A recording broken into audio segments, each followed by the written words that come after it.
Hello everyone! Happy New Year! I hope you've had a restful time for the end of 2023 and that your new year is starting off nicely. If you're new to this channel, welcome. It's good to have you here. My name's Zoe and I'm an illustrator who shares my passion for notebooks, stationery, and journaling here on YouTube. This is the first video of the year. I know it is a bit late for a 2024 kickoff since half of the month has already passed, but hey, better late than never, right? For those of you who've been following me for a bit, it's good to see you again. Thank you for coming back and supporting me as a creator. As you might have noticed, I was gone for a whole month, and that is because I was traveling back home to Europe for the holidays, and I thought that I could just make videos from anywhere around the world, but I was wrong. I did bring my materials to film and edit. However, I quickly realized that I couldn't really set up a space that was good enough to film. So, lesson learned. I'll make sure to always have a few videos ready when I'm traveling so that this channel stays alive and strong. Because this is the first video of 2024, I thought it'd be fun to share my planner lineup for the year, what systems I'm trying to follow, and the changes I made for my new planner and journal, and the specificity of each book. So initially, I was only supposed to use this tiny planner for my basic to-do list and schedule, but as you can see, the collection grew a little bit from there. So without further ado, I will introduce each book and how I've been using them so far. So I will make some space.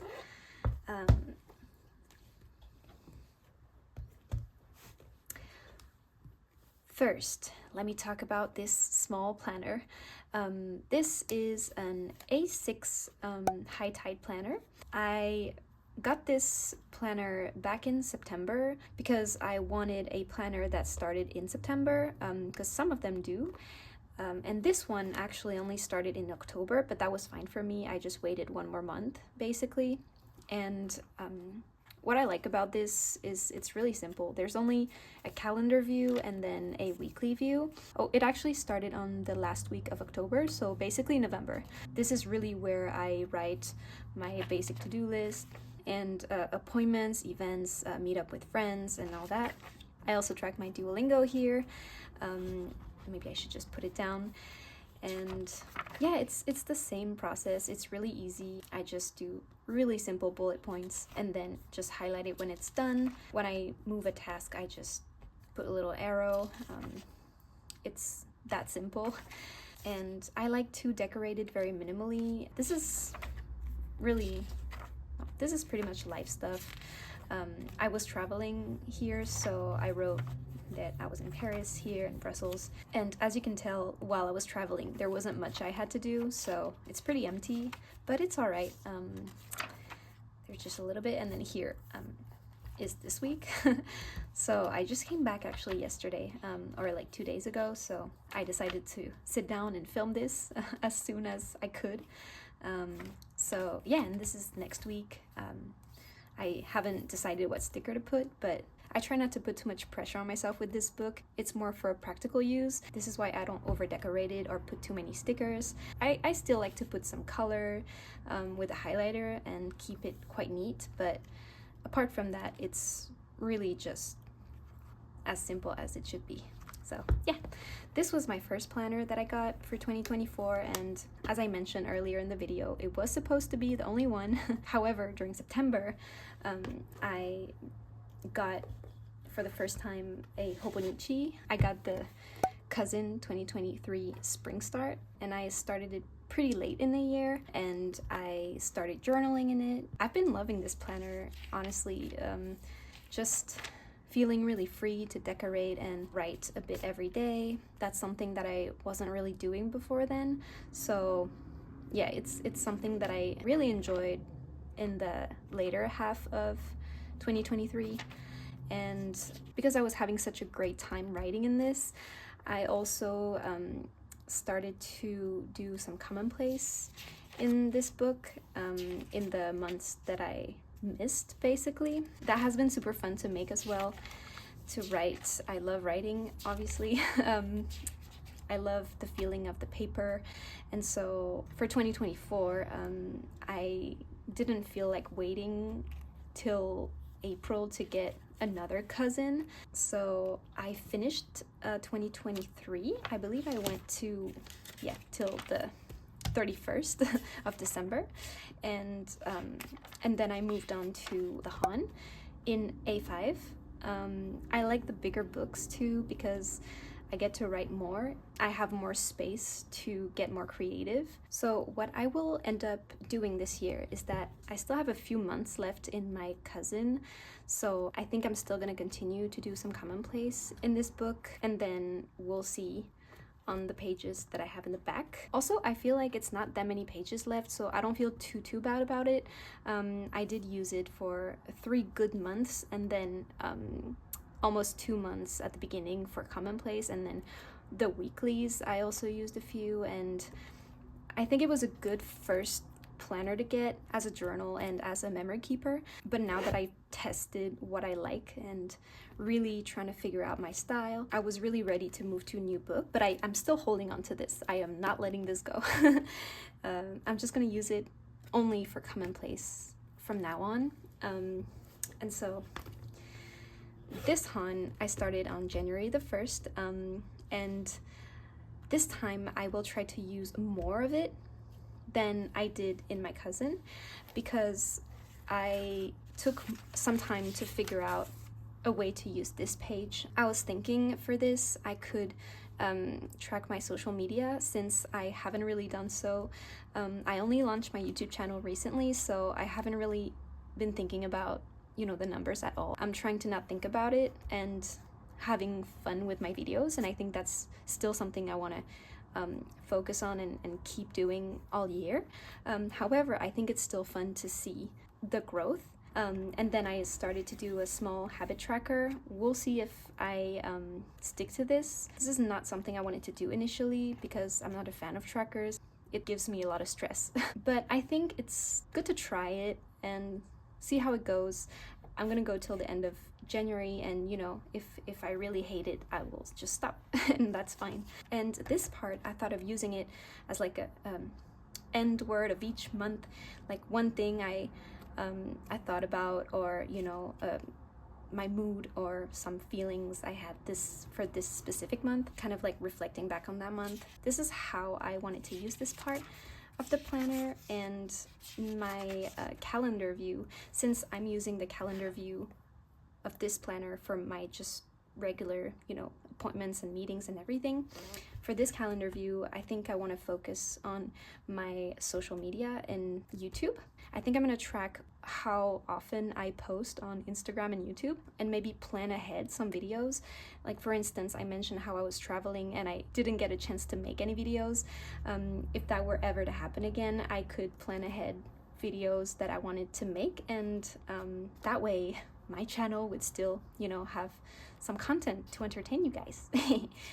So yeah, this is only for pomme palettes, and I will be happy to fill that up. And then for the weekly view, I kept doing the same thing I was doing in my cousin, which is tracking my day. And for now it's pretty simple, but actually what I was doing in my cousin is that I had a little color coding, and I think I'm gonna go back to this. But because I was in vacation, I didn't need to do the color code because it felt like it's only family things, so it would only be highlighted in one color, if that makes sense. What I started doing at the end was color coding YouTube work and social hobbies in pink, work and art and illustration in yellow, and then just basic life stuff in gray. I think that's really helpful to see how I'm spending my time during the week, and if I should prioritize one category a bit more, so spend more time on YouTube or spend more time on social. And yeah, you see, like here it was vacation, so I didn't do anything for YouTube, I didn't do anything for my work or my art. It was just rest time, but I will do that in here when I can. And then for the dailies, I'm still journaling, But this time I wanted to add a bit more of a functional part to it, so I added a to-do list, my meals and habits. I don't know exactly how I want to write certain things, but for now I think it's working well. Oh, I changed to-do to today because to-do felt too much like a task I needed to achieve, and some days it's just like, oh, I had lunch with my grandma, but I don't want it to feel like a to-do, you know, like, oh, I have to eat with my grandma. So that's why I changed it to today. Feels more like, oh, that happened, right? And then, yeah, meals and habits, pretty straightforward. And still, I like to decorate, same as the previous one. These are my pages for this year. Oh, whoops, I have to catch up on those. Yeah, I'm gonna make another video sharing more of that in detail, but for now, this is how I've been using my Hobonichi Hon. And then I have those two little books. This one I got from my family actually during the holidays. They gifted me this as a Christmas present, and I wasn't sure how I was going to use it since also it is a planner that started back in September, but it's okay, I can always find use for it. And so basically what I've done is that since January 1st, I've been using this as a gratitude journal. I like to write a highlight of the day or something that I feel grateful for. And so, yeah, it's just my happy planner. And also it feels like, you know, the paper is not that precious, so I can really write more freely. I don't care that much about the looks of it. I barely put any sticker. I just sometimes put washi tape, but that's all I do. And I really just write my thoughts, but my happy thoughts. I want this to be my safe place for 2024, and it makes me feel better about myself. So yeah, I want to hold on to this. This is actually something that I didn't think I would do, and it kind of just happened, but I'm happy about it. We'll see if I keep using it like in 3 months, you know, but for now, it's part of my lineup. I also love the color. I like it with that blue. I like that combo, and the format too. It's not too big, which again is perfect for that kind of purpose because I don't have to think too hard on what I want to write in it. So yeah, that's been pretty nice too. And finally, this one, you've probably seen in my previous videos. I really want to make a video where I explain a bit more in detail how I use this. But this has been my language planner because I started learning Korean last year, and so I wanted a place where I could just track, write vocabulary lessons, and do all that good stuff in one place. I'm gonna explain a bit more in a future video because I feel like it's gonna be so long if I start explaining everything here. But yeah, basically I've been loving this planner, and actually it's fun to do a video mid-January because I have been using this long enough that I know it's working for me, if that makes sense. This has been so fun, and I cannot wait to just keep adding those weeks in. It makes me feel so good about my learning, and gives me more motivation every day to come back to it and work, because some days I don't feel that passionate or motivated to, you know, go and write and learn and open books to study new lessons. But when I look at this, I kind of see how much I've done already, and this pushes me to want to do more.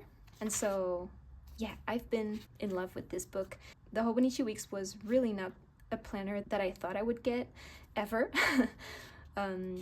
But the paper and the format and everything has been such a pleasant experience as someone who loves to, again, write on paper, right? So yeah, I understand the hype of this planner. And as I thought, this planner is so practical for traveling. Since I was gone for a month, I was, you know, carrying this around with me with my little Muji pens, and it's been so easy. It's just compact, and I've been loving this book. So yeah, I will keep using this, and my language planner video will come out very soon. So yeah, that was the last one. And actually I wanted to show this one very quickly, but I got this also for Christmas. This is a Midori notebook. It is A6 and it's blank, and I love the cover design. I wanted to open it here with you guys. yeah, let's see. It's really pretty. Oh, I love Midori notebooks too. And the cover design is by Grace Lee. I really love the simplicity of the cover, and yet it's still pretty whimsical. And I'm not sure exactly how I'm gonna use this year, but I just love the excitement of getting a new book. This could be a sketchbook, it could be another kind of planner. I'm not sure yet, but I'm gonna hold on to this, and we'll see if I'm gonna use it in 2024. If not, I can always use it in 2025 or 2026.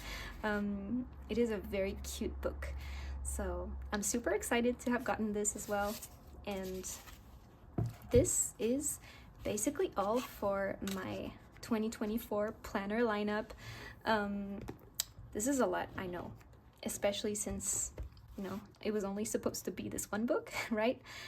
But I'm super happy to have kind of found my way and what's working for me.